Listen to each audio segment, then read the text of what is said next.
Welcome to Communication Weekly's new episode. Today we'll be observing the influence the internet has on our governmental bodies.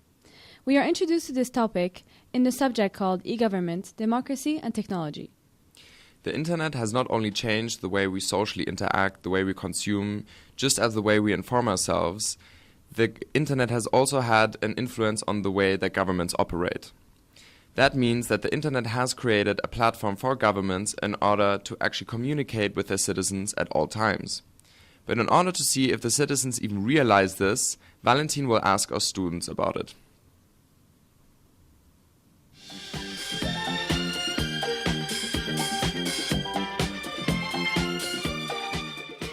What are the advantages of governments being online?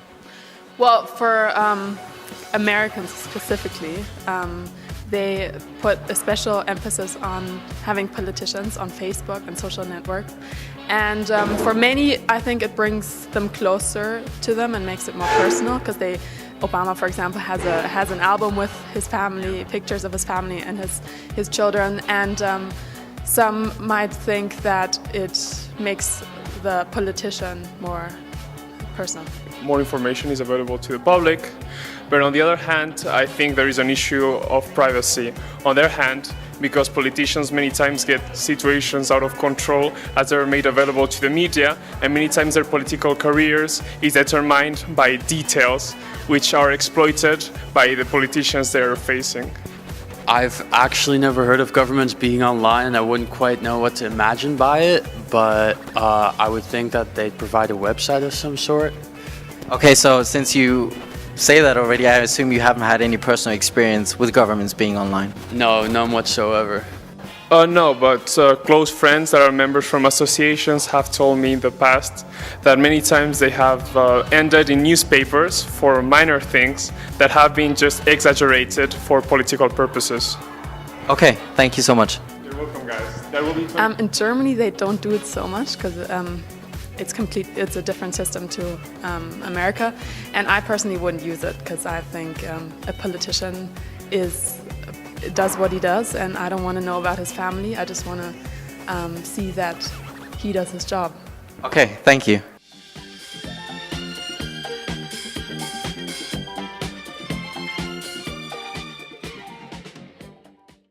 Overall, the assumption that the internet is integrated in our governmental system seems very obvious by the students. However, the exact areas where it actually has influences and benefits the citizen is still quite unclear. So let's have Dima explain us a bit more about that. Hello. So the concept of governments have existed for quite some time now, and they've changed over the years. They've moved from tyrannical structures to monarchies, and around the time of the fall of the Berlin Wall, we've seen democracies. So what e-government is that it's the use of technology in order to enhance the access of governmental services to citizens and businesses.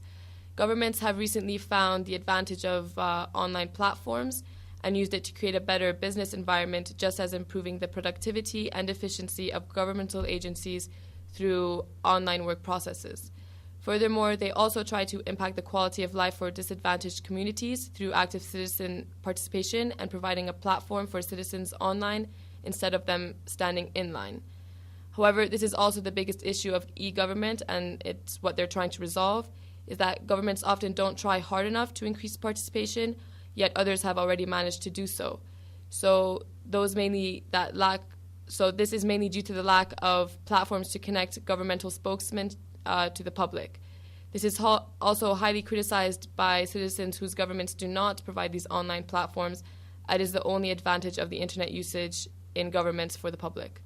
So that's it for today. Thank you. Welcome back, and thank you, Dima. So the government introduced the internet into their system in order to increase the public participation, just as using it as a tool in order to observe the public opinion.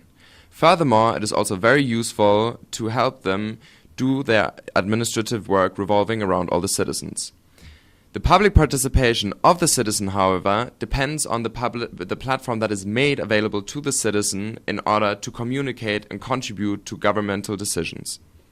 So the American one, for example, is known to run one of the most participatory governmental platforms, as it includes social media such as Twitter. We are taught the subject of e-government to understand the quick steps that governments are undertaking in our highly developed world and the digital age. But this was it from us today. See us again next week. Thank you for watching. Goodbye.